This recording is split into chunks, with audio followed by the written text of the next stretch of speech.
Hello and welcome to episode 5 of Project Kitchery. Wow, it feels like it's been forever since we did an episode, isn't it? Robin? Yeah. And Happy New Year to everyone. Yeah, Happy New Year. I feel like this would have been made more sense if we'd done a New Year's. Actually, so we had planned initially to do a New Year's episode. I think both of us just ended up not. I don't know Yeah, why, but we just decided, nah, it's okay. actually, we kind of were self-deprecating about it in the sense that we were almost sure that we wouldn't have any plans in the new year, so we were like, hey, might as well record an episode. But turns out we both had plans, so well, Exactly. Yeah, I think. yeah, that joke did not land, and I guess we should feel good about ourselves for that. Yeah, exactly. I was happy. I had a party. I want to do a party. That's it. I mean, it was a party with people mostly twice my age, but that's beside the point. The point is something happened. I chilled with my friends too, so I had a good time as well.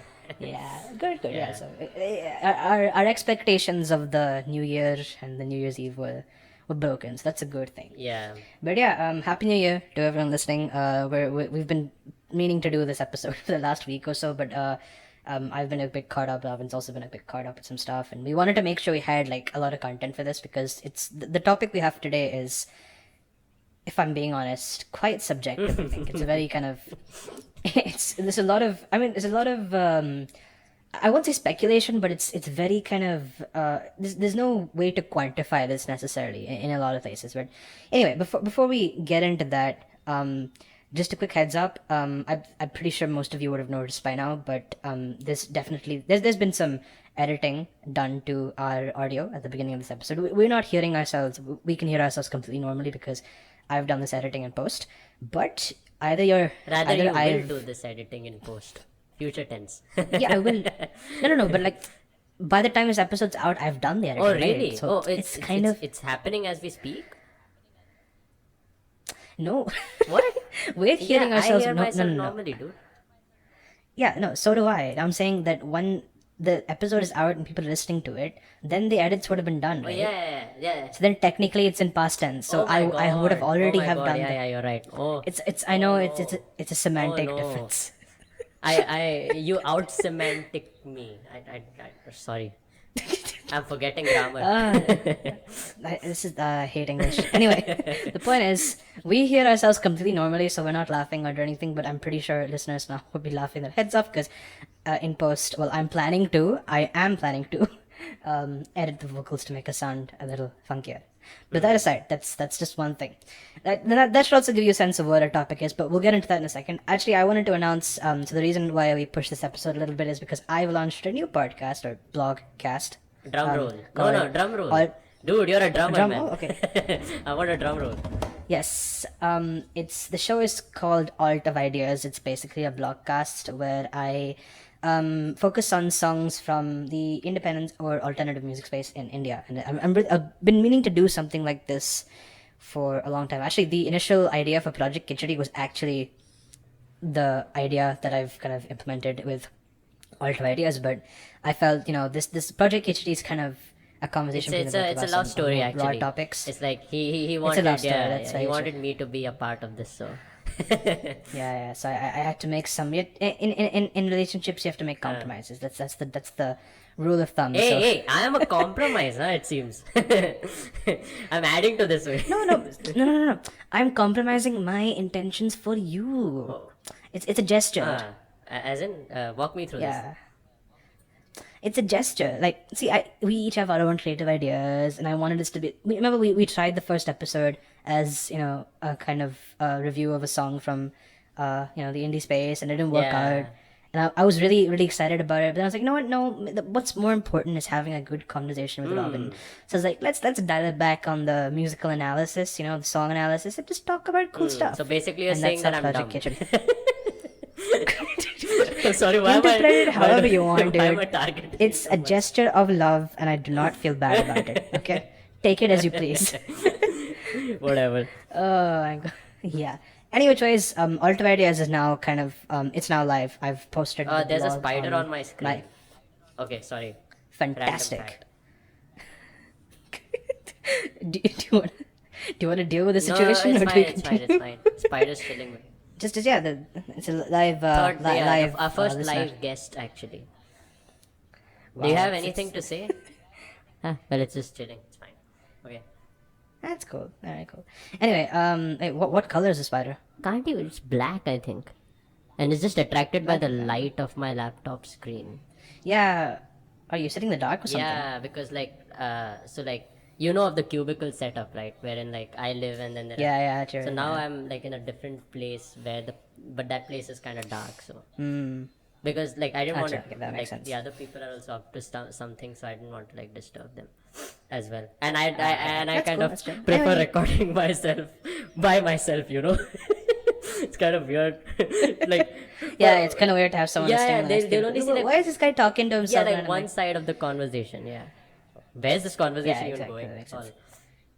I don't know. Anyway, getting back on topic, Alt of Ideas episode 1 is up on my blog. I've posted the link to Instagram. You can check it out. We'll share it in the description of this as well. Check out at Just Can't Create on Instagram for that. It's pretty cool. I love the idea. I get to do like a very nerdy musical analysis thing. It's damn nice. Check it out. Anyway, on to the agenda for today. So I think if I don't know at what point I'm gonna stop modulating the pitch on audio, but I think you probably would have figured out by now. We're gonna be talking about it's a trend, but also kind of not a trend. It's a lot of people have been, messing around with the pitch of songs, and so we thought it'd be interesting to look at. Okay, why is this such a phenomenon? Like, and in what ways do people actually do this? And it's many ways, like, and we'll cover it through the episode, but there are three broad categories that we've come up with. The first is what I coined these terms, so feel free to credit me in case you're gonna use them, because I think they're pretty genius. The first is nightcoreification, because based on nightcore. The second, and we've already touched upon vaporwave before, so the second is vaporwavification, and we'll explain what we mean by those terms later on. But we're going to be talking about pitching up and pitching down of songs, especially on like social media sites like TikTok, Instagram. The second category or iteration of this pitch altering phenomenon happens kind of mid while producing a song. Oftentimes I've had this experience where I'm writing a song and I decide, nah, this is not sounding cool, so I shift up the key of the song by like a semitone or two, just for variety, and it sounds amazing. The third kind, and this is probably in many ways one of the most interesting, is kind of pitch altered sampling of audio. It's become very popular nowadays to use kind of sampled audio in songs, and there are plenty of examples of it. So we wanted to kind of do a deep dive into why people do it and how people do it. So yeah, you're listening to episode 5 of Project Kitchery. Stay tuned.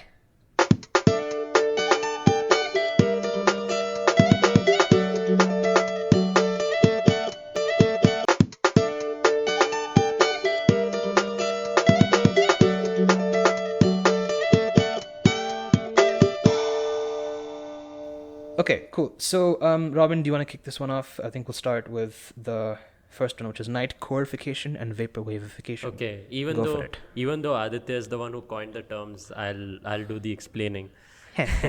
Yeah, because you want credit for it, right? So like I'm just doing my due diligence. Yes, please. Yes. It's all for the money. Aditya Nair TM trademark whatever. So Nair 2022. 23. 23. Shit. Whoops. Whoops. Well, anyway, so nightcoreification basically would refer to pitching up of tracks and speeding it up. Like, another way of looking at it would be chipmunk versions. You may have seen that. Chipmunkifying. Yeah. Exactly. Yeah. I'm just killing it with the names today. Yeah, you are actually. And basically pitched up and sped up songs. That would be like, so if you sort of are curious, like let's say take any track you like, mostly like pop songs would definitely. It's mostly common pop. Like let's say I almost fused Taylor Swift and Selena Gomez and called someone Telina. I meant if you take Selena Gomez tracks or Taylor Swift tracks or like Ed Sheeran. Robin, is there something you're not telling me about your music tastes? Or Ed Sheeran tracks. All these big names in the pop industry. You'll 100% find their tracks, either sped up or slowed down. So if you see the sped up and pitched up versions, it's nightcoreification. And if you see the slowed down, pitched down, reverbed kind of versions, then that's vaporwavification. Such a big word, man. Yes. Like, what is this? What a mouthful. Hey, there are bigger words. We all know that. Supercalifragilisticexpialidocious. That's one. Yeah. Yeah. So Robin's pretty much, yeah. That's exactly what the trend is. Yeah, you pitch up a songs quite a bit, and it sounds very chipmunk like, or you kind of slow it down, and it has a very kind of dramatic effect. And we'll get into each of these individually, but just wanted to say I don't know. I don't remember when it was, but when Nightcore was pretty big, I think this is 2014, 15, and I was just like messing around on YouTube. I did find Nightcore versions of Bollywood songs as well.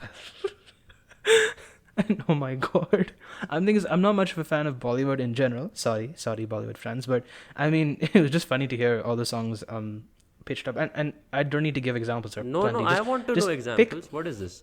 Which Bollywood song did you speed up? Your favorite one?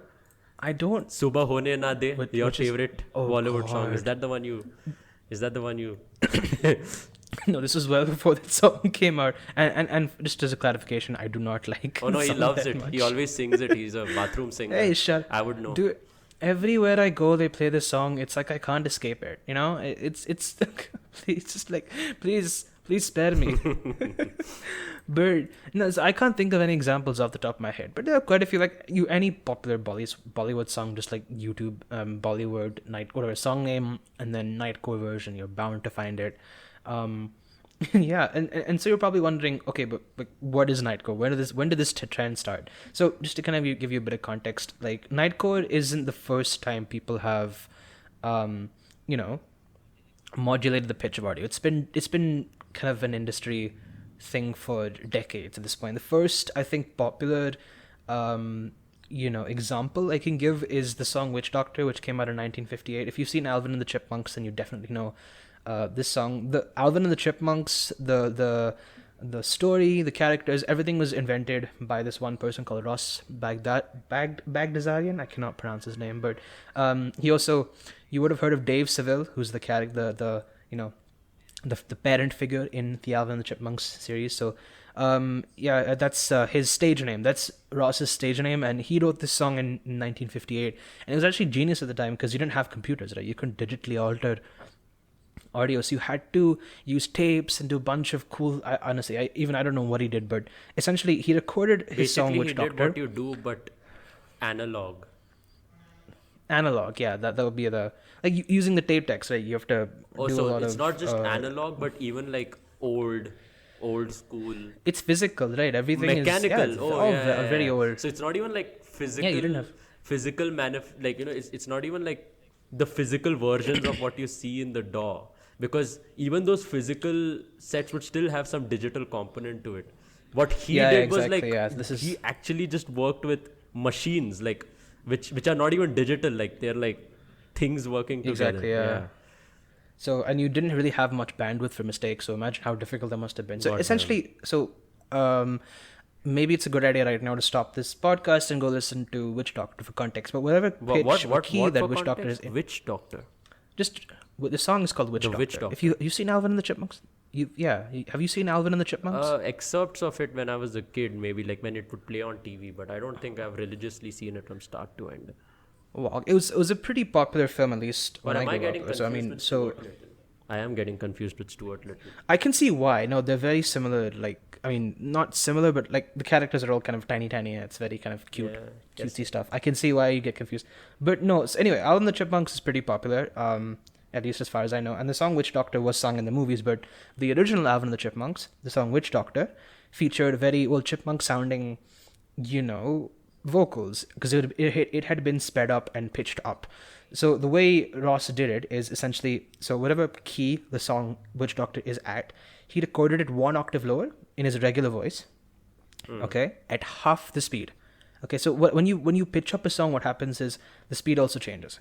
Digitally, you can also modulate pitch nowadays without changing tempo, but back then, because it was completely analog, when you pitch something up, its speed would also increase. So it's basic like math, right? So if you recorded at one tempo, at one pitch, and then you double the pitch, the tempo will also double, right? So Ross went to the. How does that work actually? I don't exactly know the science, but essentially when you increase the frequency, right, the wavelength of sound decreases. so automatically the speed increases, right? So basically, you double the tempo, you double the pitch, you double the tempo. That's the way it works. Yeah, it's not vice versa because you can. Actually, I don't know, but let's yeah, not get essentially into you the increase. physics. Yeah, I'll have to go back. Anyway, but you double the pitch of a song, and then the tempo also will double. So that's what happened. You recorded it at half speed, at a particular key, and then double that. So it was an octave up in the natural recording, and then that's how it was sped up. And it was a revolution because that kind of inspired so many of the songs to use pitch modulation. Multiple songs. So initially, it was used kind of. This is one of the unique examples where pitch modulation is used for a particular effect. Right now, we associate this chipmunk sound with chipmunks. That was because Ross kind of made that association.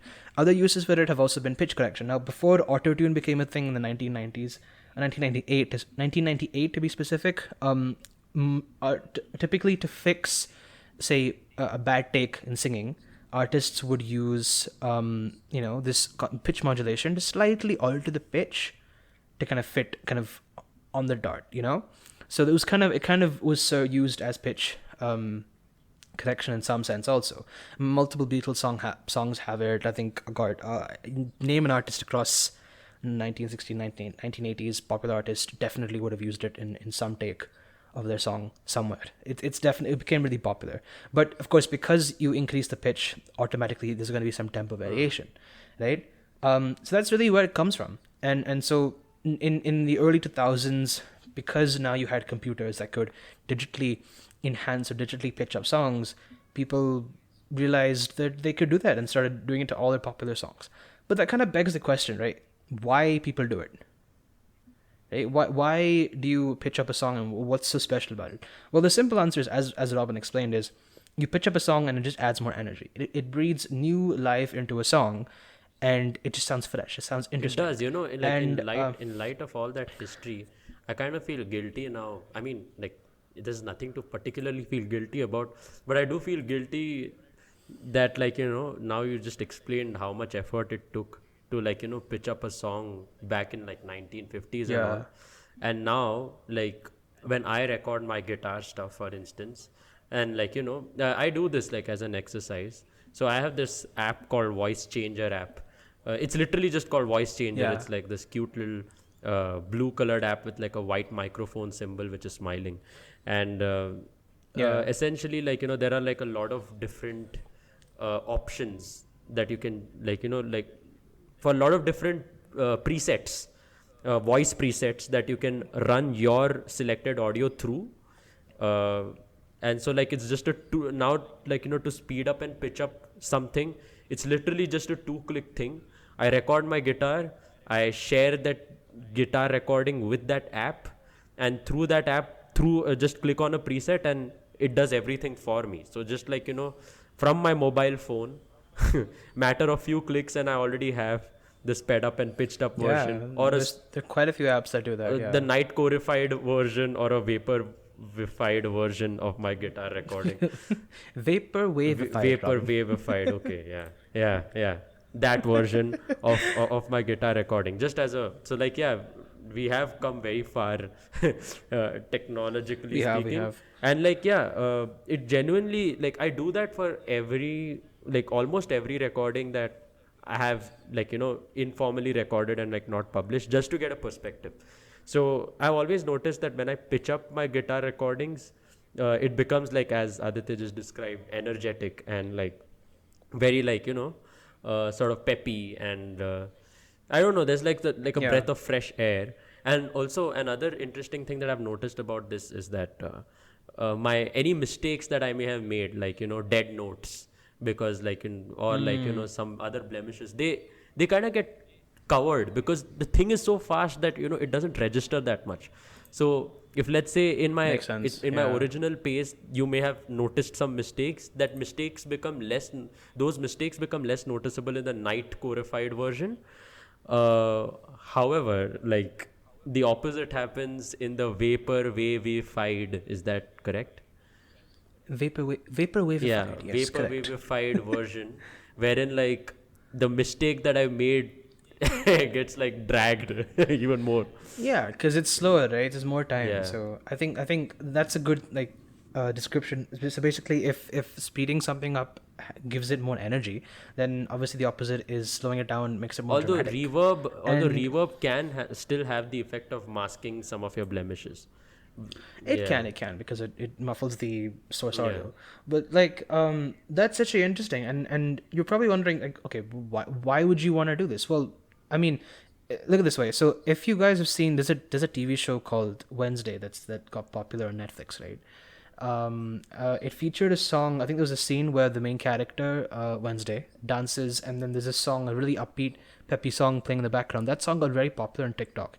The song is actually Bloody Mary by Lady Gaga, and the song was sped up for the show.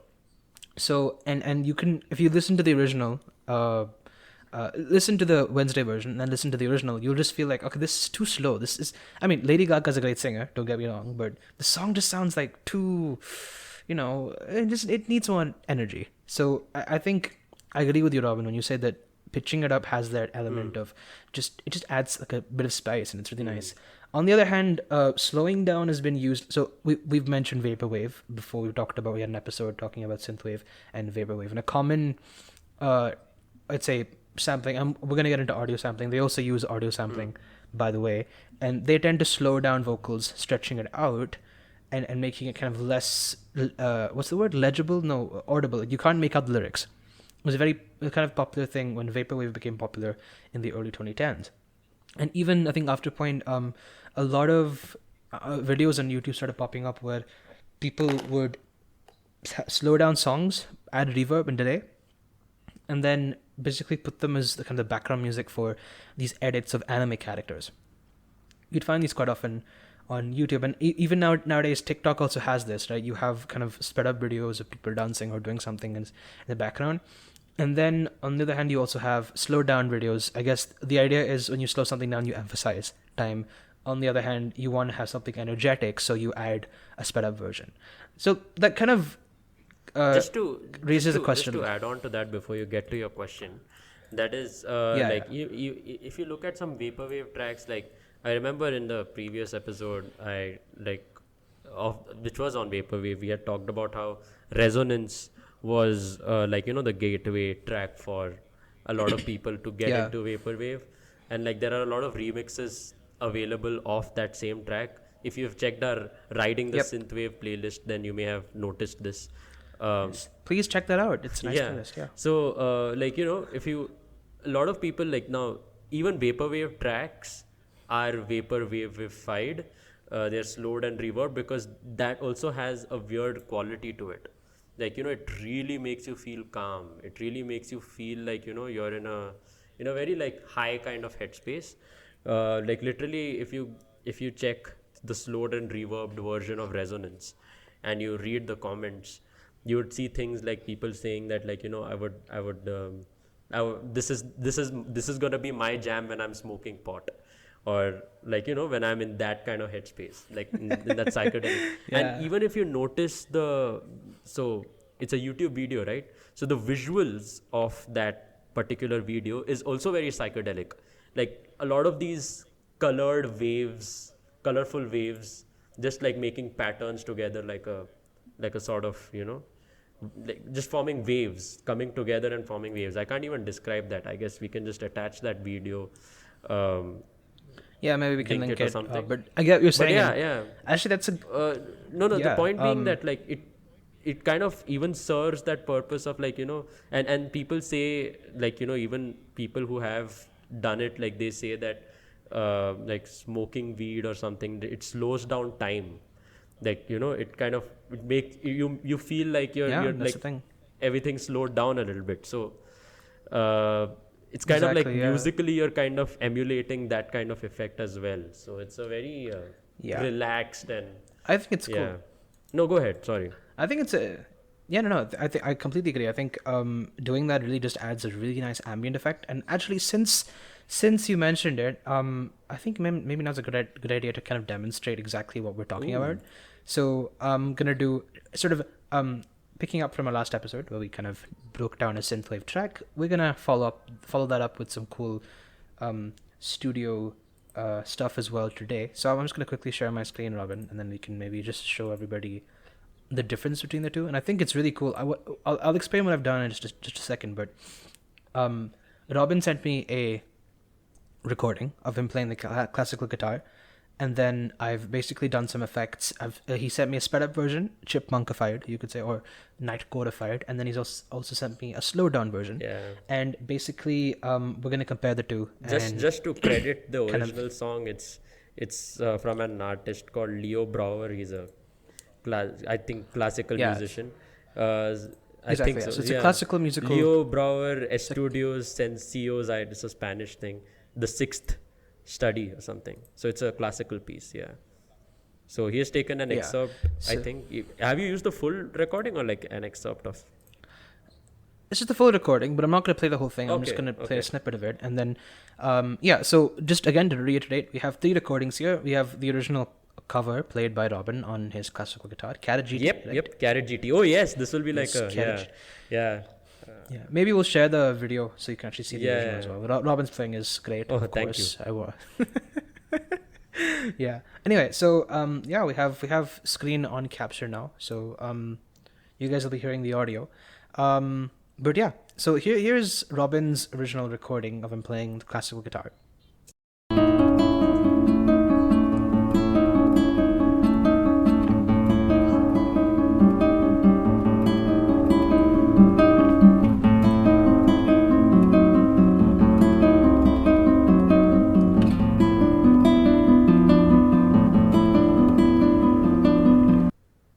So yeah, if I were to describe that, I'd say that's kind of it has a very kind of introspective, feel to it.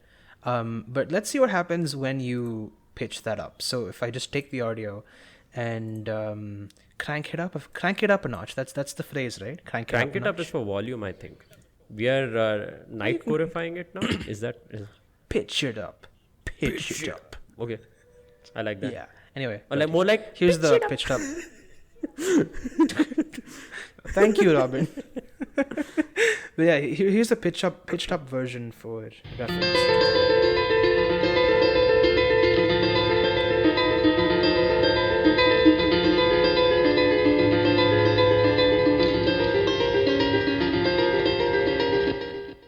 So it already sounds like vastly different. So first off, I have added some delay here, so that's why you're hearing it in the background. But I feel like the pitched up version sounds just like this is just a bit more tension. Mm-hmm. That's what I'm getting for it. No, you're right. I have nothing to add to that. Yeah. We'll just play one more time and then like we'll the contemplative. Sorry. I'm saying that the contemplative aspect of things has been compromised in the pitched up version, but like the tension has increased.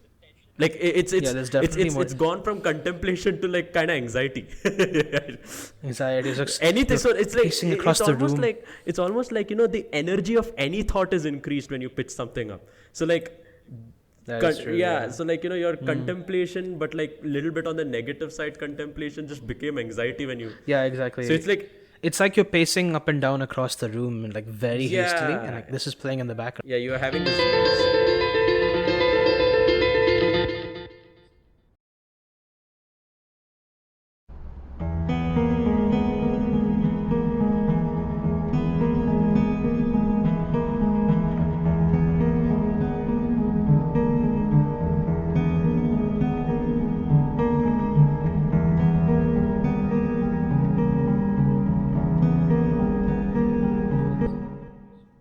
Yeah, keep playing it. I want to hear a little more of it.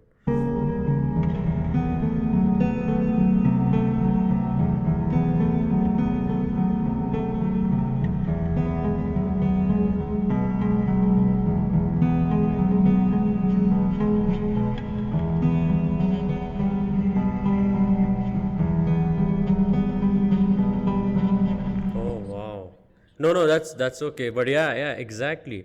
So now the contemplation bit slowed down, kind of became like, I don't know, it just took me to like a kind of like a headspace, a different headspace, like a transcendental thing. Almost as if I was in some, I don't know, like, I don't even know, like it felt a little spiritual. Like from contemplation we went to like dramatic and spiritual in some ways. Very spiritual, yeah, I agree. And I just think it just works, like it just it takes the original recording, which is already introspective, and then just amplifies that. I think obviously that has to do as well with the delay and the reverb. Yeah. But yeah, I guess this proves the the difference pitching up and pitching down. For sure, I can see why the slowed and reverbed version is your favorite. Yeah, For the record, even I am listening to these for the first time. So yeah, please do send me these. I absolutely loved what you've done with these tracks. Yeah.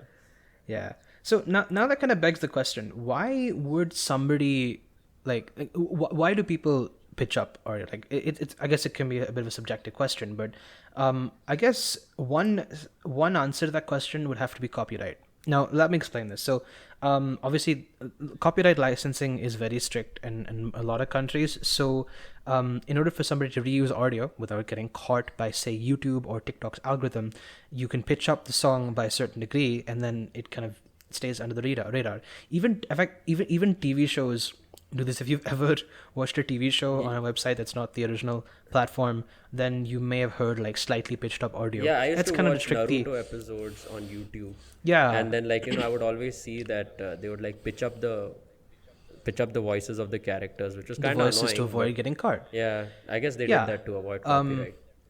It's actually possible that this can also be a licensing agreement for certain TV shows. I don't know if this is true, but I was watching The Good Doctor on Sony Live, and obviously Sony Live would have had to buy the rights to distribute and stream this, right, from I think it was MSN. I don't know which company made the show, but anyway, the audio of The Good Doctor, when I watched it on Sony Live, was actually I felt like it was slightly pitched up. And I could tell because some of the music sounded slightly nasally. I don't know, but it's possible. But copyright is definitely a reason to pitch up audio. Now the next thing, obviously, we've already discussed is the energy drama aspect. So depending on what effect you want to go for, you alter the audio. The third one, and this is actually kind of interesting and one that I've really enjoyed kind of reading about. And for the record, all this research we're doing is coming off of articles we've been reading as well as Reddit. So I posted two Reddit posts on r/audio engineering and r/music production, and the people of Reddit were very kind to provide their perspective. So we're presenting that as well as our own analysis here. So yeah, another reason for pitching up audio, and this is actually true, when there's a live performance or a radio version of a song, it's very common for the record label or the artist to slightly pitch up a song to make it more energetic. And like I mentioned, because when you pitch up a song, the tempo also increases, you automatically get a faster song. Examples of this, if you guys listen to Swedish House Mafia, if you listen to their song Don't You Worry Child, the studio recording is slower and slightly lower pitch than the live version. And personally, I love the live version. It sounds so much more pumpy and energetic. So yeah, those are, I guess, the 3 reasons why you would want to alter the pitch of the song. What do you think, Robin? One of my favorite perspectives that I sort of gathered from Reddit in one of the discussions centered around pitching up tracks itself was someone saying this that listening to a pitched up track, basically what it does to our brain is you listen to the song that you have listened to so many times as if you're listening to it for the first time again. So it's kind of like restoring that feeling of how you felt enjoyment in some way, because it's still the same track, but the feel and the vibe of it is completely different. So it's kind of like you experiencing your favorite track again for the first time, if I understood what that Reddit user meant correctly, which if is the case, then I quite like that theory. I find that quite cool, because again, explaining the whole, I talked about how I do that with my own guitar recordings, and I genuinely feel that way. I've listened to my own guitar recordings while I'm playing it, and even when I listen to it in post. But then when I change the pitches, I literally re-experience my own playing, in a new sort of way, re-experiencing it as if it were a new piece in some ways. Exactly. And it's a very subjective thing. You could either like it or either not like it. Mm-hmm. But in the end, because it's fresh and because we're used to hearing a song a particular way, the altered audio just sounds cool, I guess. Yeah. Yeah, exactly. So yeah, that explains the first iteration of the pitch altering phenomenon. Now on to the second one. Now this one is more from the perspective of being a music producer like me, and there's been many times where I'm just writing a song and I decide this is just not. I'm getting stuck with ideas. I'm not able to think of anything else to add to this. I'm kind of getting bored. So kind of instinctively I figure, you know what if I just shifted all of the stems, and because I've for the most part I've been writing electronic music, so everything's on the computer. I can just shift the pitch of each individual section or stem of the track, without having to worry about tempo changes. So I just transpose each individual element, maybe up by 2 semitones, maybe down by 2, and yeah, I just listen to it and suddenly the song just sounds new and fresh.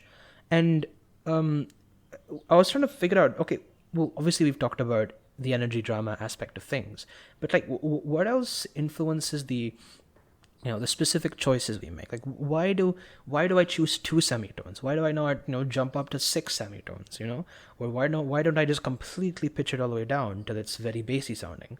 And again, to kind of find answers, the both of us looked at Reddit. Again, on the same post, I asked, okay, what influences specific key chains? For example, if you write a song in the key of A and then you decide, no, I don't like this, I want to instead write in the key of C, and then you just transpose all the stems, what influences that specific choice?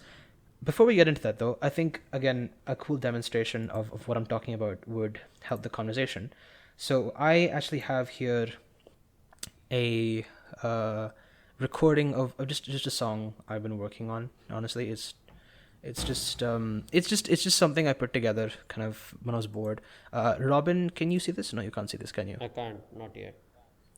One sec. Yeah, you should be able to see the tracks and hear this. Not yet. Have you joined? No, not yet. Give me a second.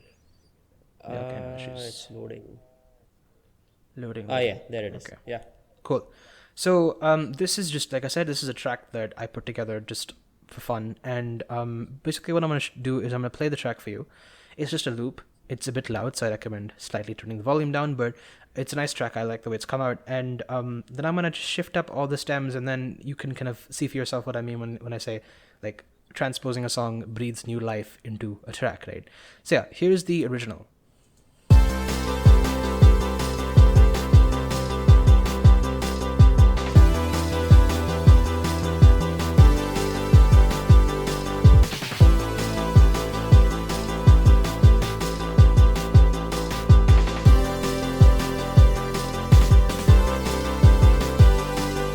Reminds me of the hyperpop sample.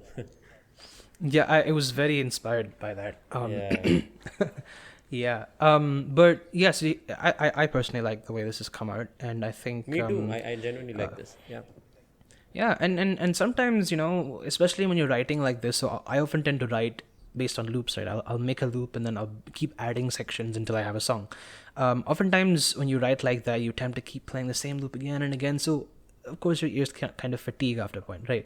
So then you decide, okay, no, maybe I should just pitch it up or something, play around with the pitch, and then so what I'm going to do is I'm going to take all the stems here, and then I'm just going to select everything, and then I'm going to slightly pitch it up, and I think, no, that didn't do anything. 1 second.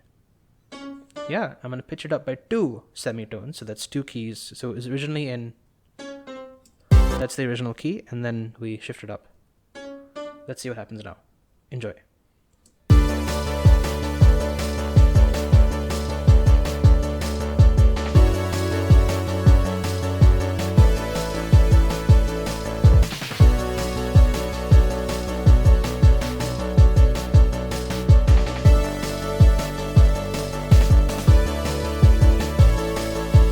This was more emotionally moving than the... Yeah, exactly, this, right? And this is so much energy. Like, it's almost like you made it from like a track that was inspired off of hyperpop sample, your hyperpop sample track, to like some other track where now it's like, it feels more like, a yearning to get something, you're, but like very adrenaline rushed kind of way. Interesting perspective. Yeah. I agree. It definitely sounds more energetic, and it just sounds more invigorating. Just like you're running, like it you're sounds, really like sort of trying to yeah, get at something. yeah. And if I do the opposite thing, right? If I take the stems now, I open up the piano roll, and then select everything again, and then I just and play it.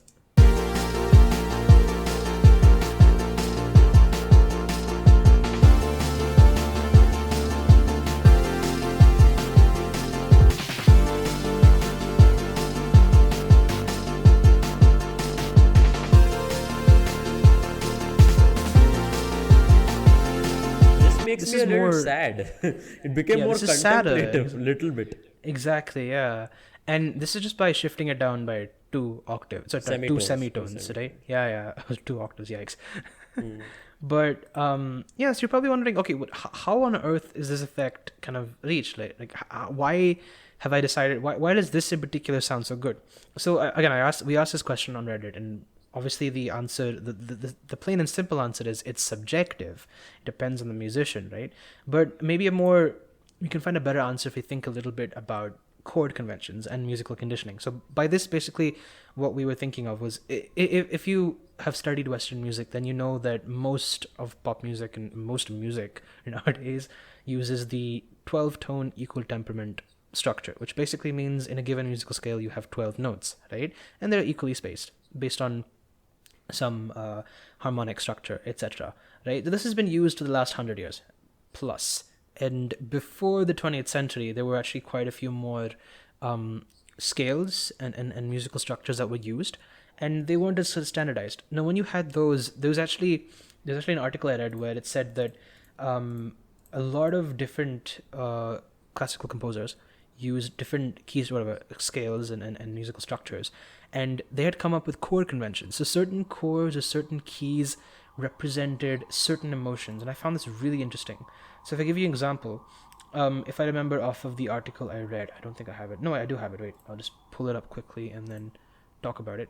So yeah, basically, if you take the most, I think, commonly known, the C major scale. Do you have a MIDI on you to like play the C major chord? I can actually, yeah. We can probably load a piano and then try. Yeah, so that our listeners have a frame of reference to the key that you're talking about. Let me just pull up a piano. So I'll just yeah, okay. So you should be able to hear. Let's do low pitch. Sorry. So C major. I'll just play the C major chord. This scale, or the C major scale, was typically considered to be positive, a very happy, pure, a very innocent feel to it, this particular scale.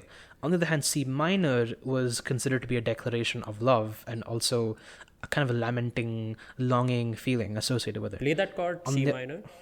Play the C minor. C minor. Yeah. That's C major.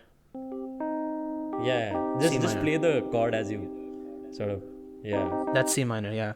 On the other hand, F major. No, that's F minor, no. Sorry, I don't play keyboard. That's F major, right? Yeah. Right? Yeah. F it's major. showing on the DAW as well. Yeah. Yeah, so this is F minor. So this was considered to be depression, a funeral lament, groans of misery and longing for the grave. So these associations were kind of, they're very, very kind of subjective, but these are conventions. Eventually, once the 12-tone equal temperament structure became more popular, these associations kind of failed, and what we were left with is a more standardized, in my opinion, structure. Right? If you think about it, as popular music became, Western pop music became more and more listened to, right? More commercially successful. Certain songs that performed more commercially better were obviously the success of those songs would obviously try to be replicated, right? So eventually, in pop music, you would have heard more and more similar melodies, more and more similar chord structures and song structures, right? So 3-minute songs are very popular. You would have heard, if you pay attention to pop music theory, then you definitely would have heard of the 4-chord theory, where all of pop music can be played with the same 4 chords. So given that a lot of people nowadays, music producers especially, listen to pop music and are writing based on pop music conventions, right? Then you're bound to be conditioned to write in specific ways. And so for those specific ways, certain melody structures, certain keys become more commonplace or more convention for you. And obviously this is the case with all musicians, even so jazz musicians or blues musicians have particular licks or things they play, and they will play and feel more comfortable in playing certain structures or certain keys, right?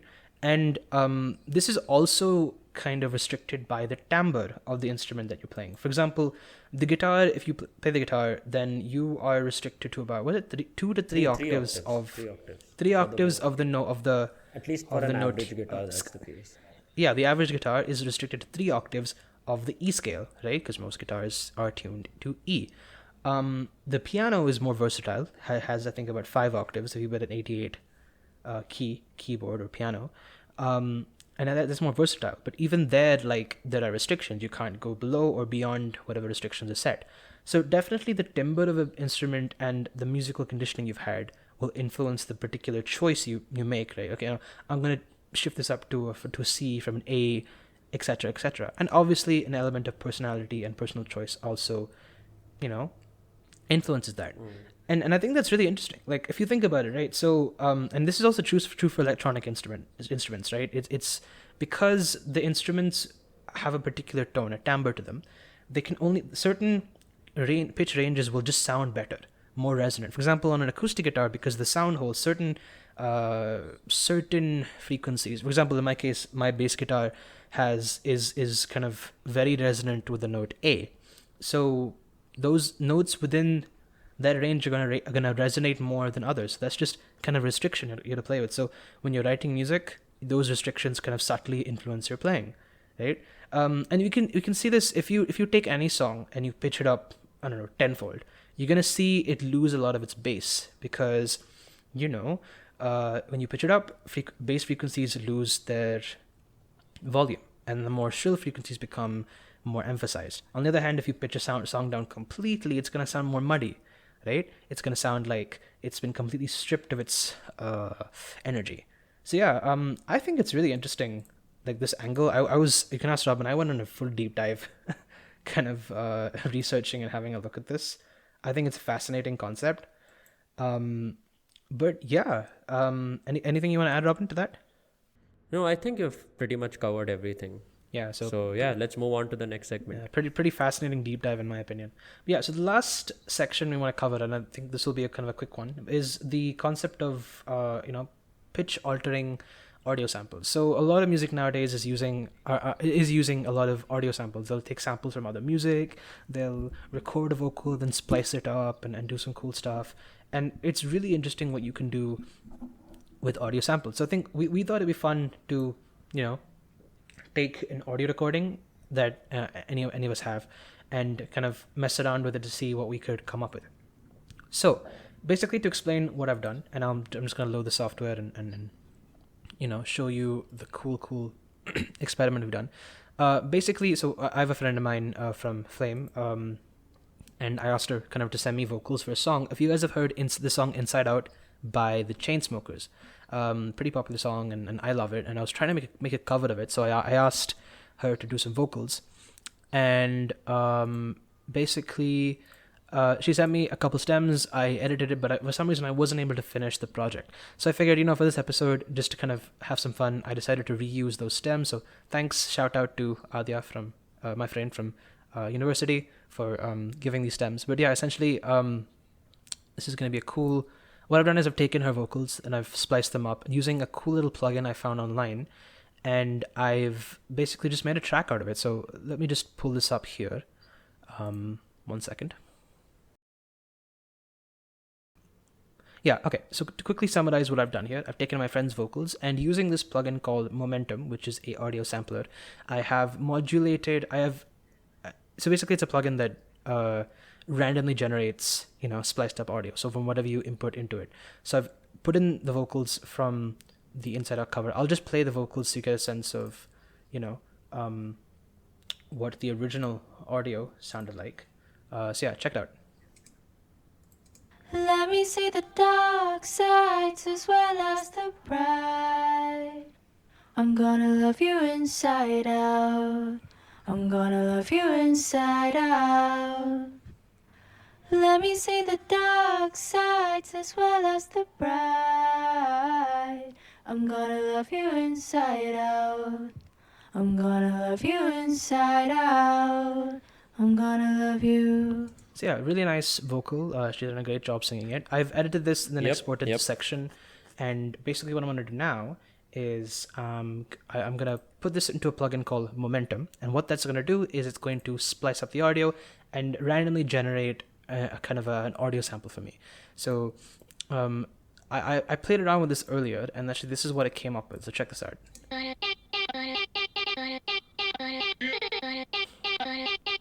Oh, made it like full. Yeah, it like just it EDM. doesn't. It sounds completely different to what Adya's voice sounds like, right? So to explain what's happening here, basically, the audio that I input, the software takes it and it maps each section of the audio to the keyboard, so I can play. Yeah, and then on top of that, I've added a pitch filter. So if I remove that, you'll hear the original.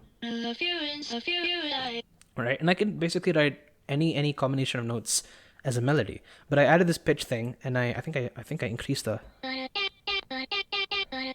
I was able to write a really cool sounding melody using this spliced up audio, and I think it's really cool the track that's come off it. So what I'm going to do now is actually kind of interesting. Instead of talking too much, giving an explanation, I'm just going to give you a live demo of the kind of cool stuff you can do with an audio sample. So yeah, enjoy.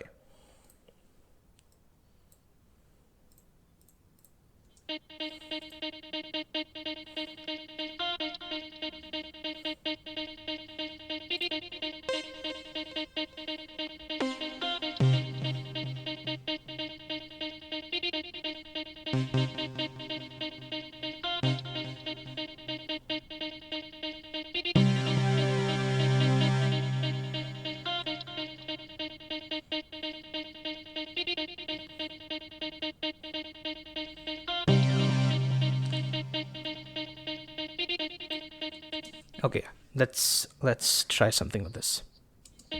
Okay.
Whoa, you did all of that live? Whoa!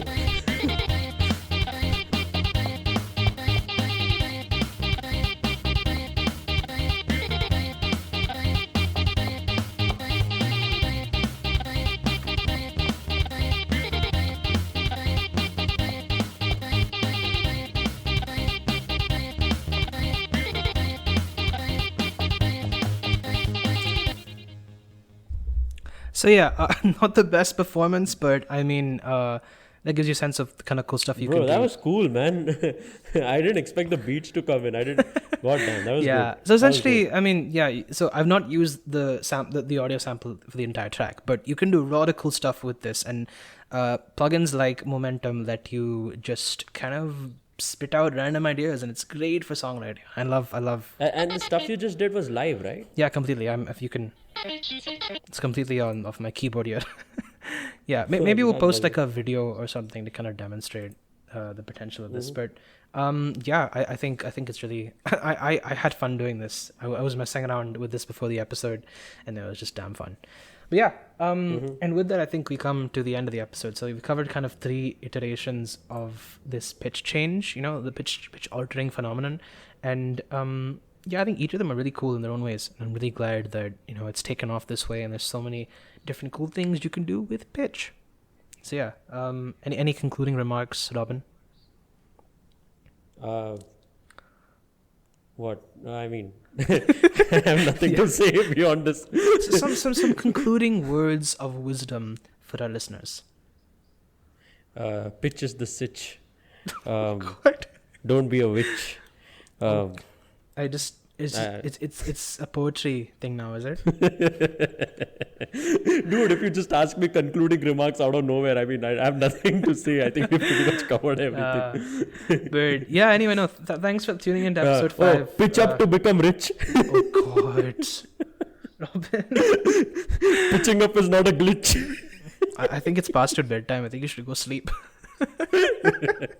Yeah, I know, but, yeah, no. So I need to cure that itch. God. Okay, enough. Stop now. But yeah, anyway, no. You asked for concluding remarks. Yeah, of wisdom, not of poetry. They're not necessarily the same thing. So now you're gonna offend all poets now, huh? Anyway, yeah, no. Thanks so much for tuning into this episode. We've had so much fun planning this and doing this. I was really excited to show the last section. Anyway, again, huge shout out to my friend Adya for providing vocals on this. This really helped. I think maybe we'll share all the links we've sourced from all the links we referenced for this kind of analysis. I'll also link the Reddit description as well. We really hope you enjoy the episode, and yeah, see you guys next time. This is the part where you say bye, Robin. Oh, sorry. Bye. Thank you for listening. All right, see you guys.